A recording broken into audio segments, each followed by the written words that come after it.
What's up, everybody? Welcome to another episode of DFS MMA for Beginners. This is your host, Jesse, aka He Hate Me on the Draftkings Street. And this is a wrap-up episode from this past weekend. The UFC 283, I want to say 283, Jamal Hill and Glover Teixeira. Jamal Hill taking the bout. And the new champion, Jamal Hill, Moreno unifying the bout. Is that what you call it when the interim champ unifies the bout, right? It seems like it's a closure to that.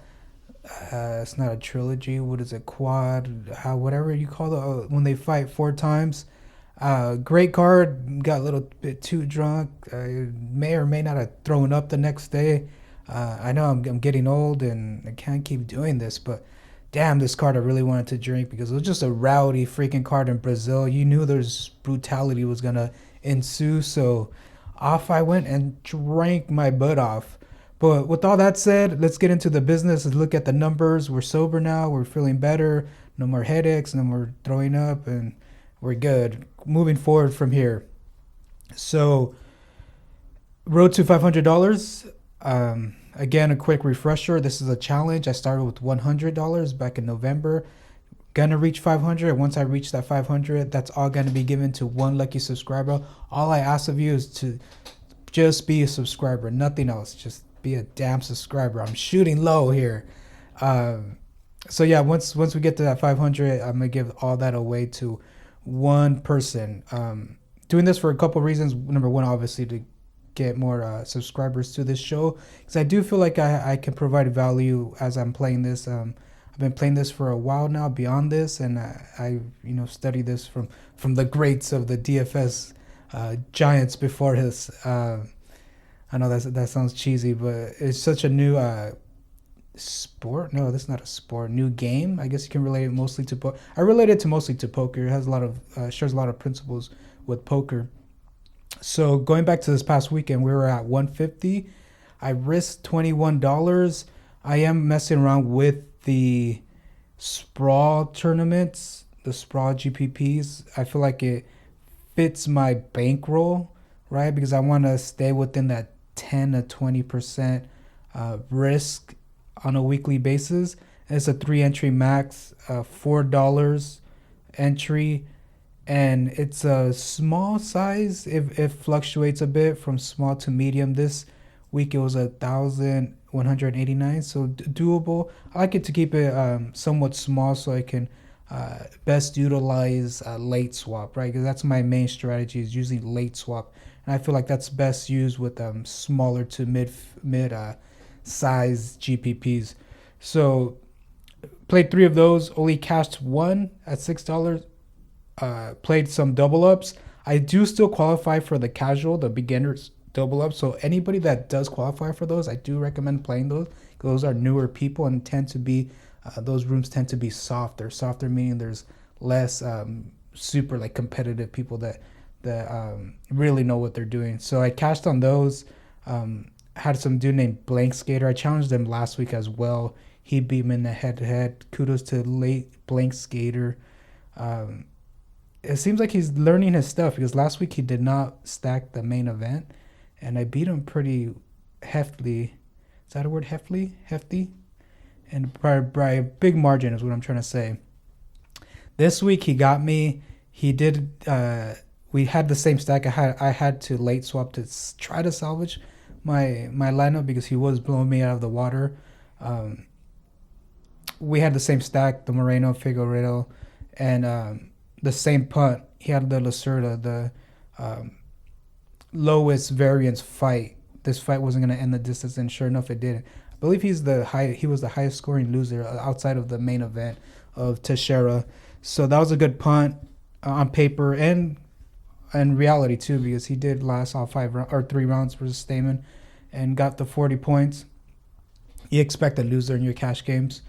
You can have 2 losers actually. Ideally 1, but 2 can a lot of times suffices.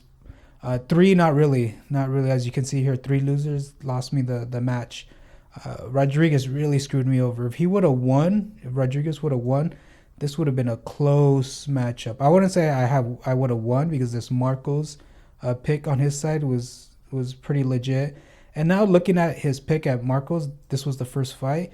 I might consider using more of late swaps during cash games because he could have used Marcos, and if Marcos would have lost, in case he didn't, but if Marcos would have lost, he could have late swapped and moved away from his punt. Probably moved down from Almeida because Almeida was the highest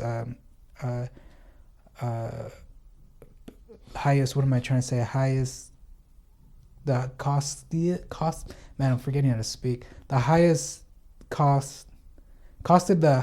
I gotta edit this part because this is like I can't believe I can't say this. Almeida was the highest priced fighter, and I'm gonna make it seem like I didn't fuck that up. Almeida was the highest priced fighter in this card. So if Marcos would have lost in his case, he could have moved down from Almeida and probably gone down to like let's see. This is what I was thinking because it might not be too bad of an idea to utilize late swap strategies in cash games, not just GPPs. So he could have went from like Almeida to like a Johnny Walker or Bonfim or Poteria, one of these three, and then it would allowed him to go up from Lucera to maybe like a Teixeira Dalby. I'll probably be a little more comfortable with like a Bonfim right here, Bonfim and up, just for that win equity. So Lucera to like a Dalby, and going from an Almeida to like a Walker or something like that. Just to get rid of your punt. I'm going too much into it. I'm rambling on when I start speaking robotically because I'm just like things are coming out there, coming into my head. So just thinking out loud. I know it's very time consuming to think out loud. So I'm really practicing on getting to the damn points. So the point here is I might be using late swap strategy in cash games, not just the strategy I use right now is stack the main event, get your punt, your lowest variance punt. You want your punt just to survive. You're not asking your punt to win. If he wins, then you're pretty much gonna win the head to head. Assuming that your locks are gonna win. In this case, one of my locks didn't win, so it kind of got screwed over. Yeah, we'll leave it at that. No more speaking. I'm done with the cash game. Kudos to Blank Skater. It seems like he's starting to know what he's doing, and I'm gonna watch out for him. I'm still gonna challenge his ass to keep checking his ass, but congratulations to him. So with all that said, lost $3 on the night, $3 net loss. That was 14% of our total account. Is 14%? Oh, 14% of what we risked. I'm like, dude, that was 14%.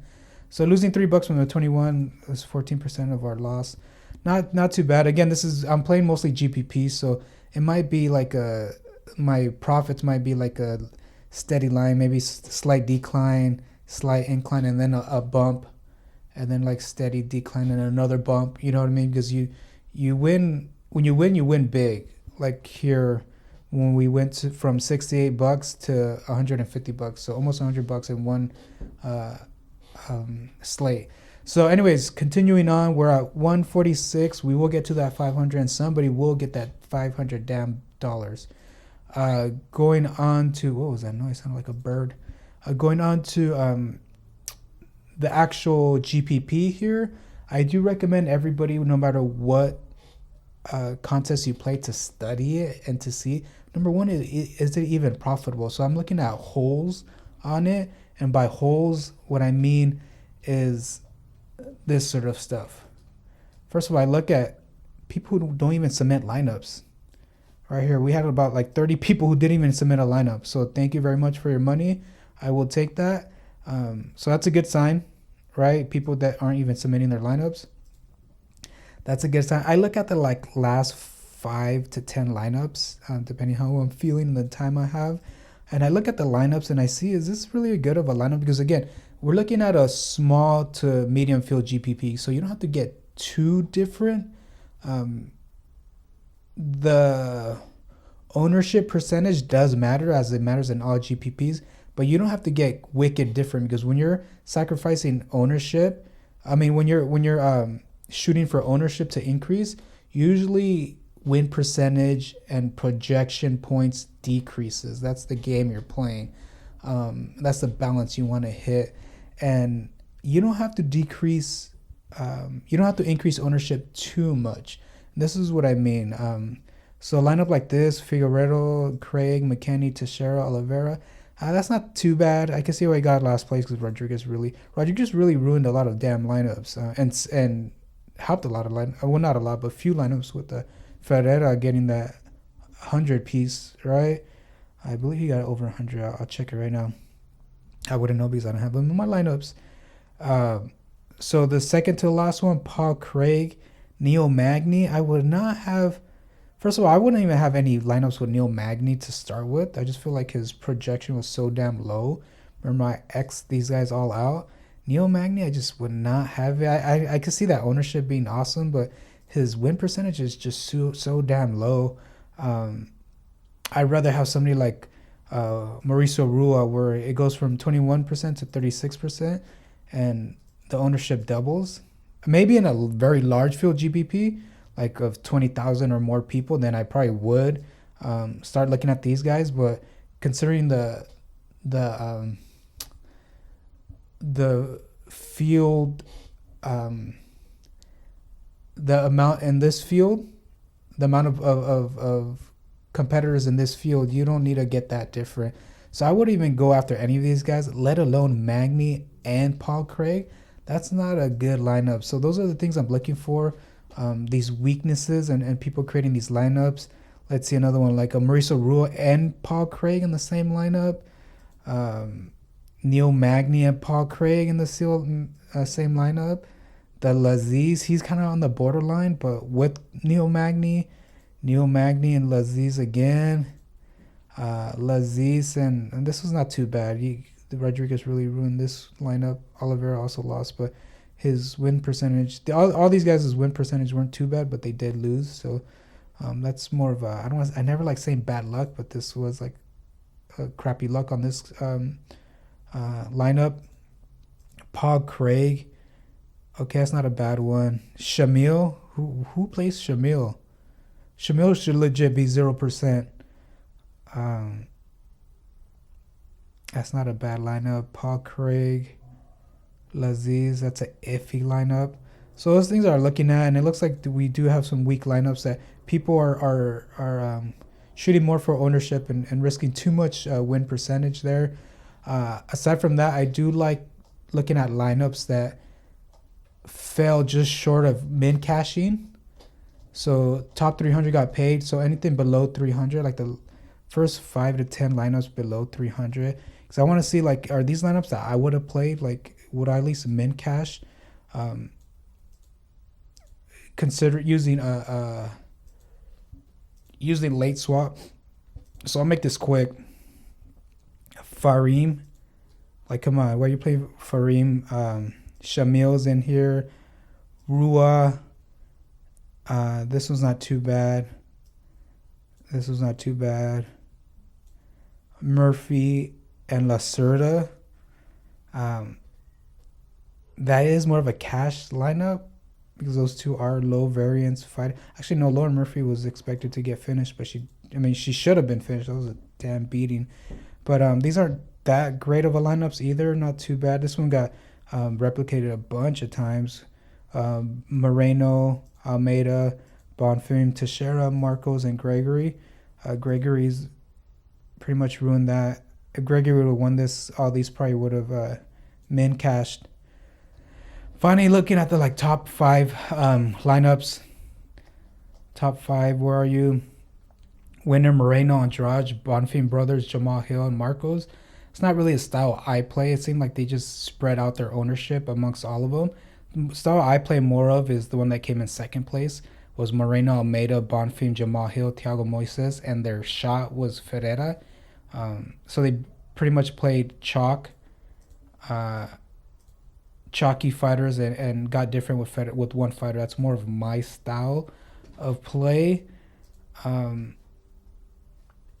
So if anything, I probably would have came in second place because I usually don't play this style. But what this does show you is the power of main event fighters when they're in the mid range. So when there's a main event fighters in the mid range, there's potential for so many damn points because even if they don't get a finish, they do have 2 extra rounds to accumulate points. So it's just like a really safe bet when you don't have to pay up $9,000 for a main event fighter. When the main event fighter is like at 8,500 and below, that's a good chalk to eat. Just eat that chalk and get different. Like you can see here, he ate the Moreno and Jamal Hill chalk. He got different. What was surprising is how low owned Ismael was, right? Ismael was projected to be 20% owned, and he actually came out to be like 8% or something like that. Oh, I'm sorry, not Ismael, Gabriel, his brother. He was projected to be owned at 21%, and he only came at 9% ownership. That's a pretty drastic difference. So that was a bit of a surprise there. But that if you did pick him up, if you were that 9% that picked him up, you were in the running to get first place, and you were gifted with 118 points. My style personally, I would have gone for like a Bruno Ferreira, ate all the chalk, and just hope that he won. I didn't in this case because I just didn't like that win percentage. It was just too low. But the same strategy was used for the second place that I normally use. So I believe that's all I was going to talk about today. I do want to review the Rainmakers, but I'll keep that for Wednesday because I want to go deeper into it because I did discover some things crunching the numbers with Rainmakers. I did find some flaws. It hurts me to say because I do like Rainmakers and I have high hopes for it. But the numbers going into it, having to do with like rake and all that, if you're really getting your money's worth playing the contest, and this is coming from somebody that did win. I came out positive, EV or I profited off of this past weekend's events and Rainmakers. But looking at the numbers, it might have not been the best idea to invest in it. I'll talk a little bit about that on Wednesday because there is no fight this week, and I will. I'm not gonna break down. There is no fight, so there's no fight to break down. But I'm gonna look at more in the numbers, more of like pulling back the hood of what's going on with these contests and look at this in a different perspective. So Wednesday will be the next episode. Actually, get released Thursday. I release them the next day. I want one day to edit. Well, I don't even edit, but just to put everything together and release it the next day. Yeah, that's what it is right now. That's life. I'm somewhat busy, so can't really be paying all my time and energy into this, but I do put time into it. I did promise I'll put more time into this because it's very enjoyable. I'm learning a lot, and I feel like I have a lot to teach. So stay tuned for the next episode. Catch you guys next time.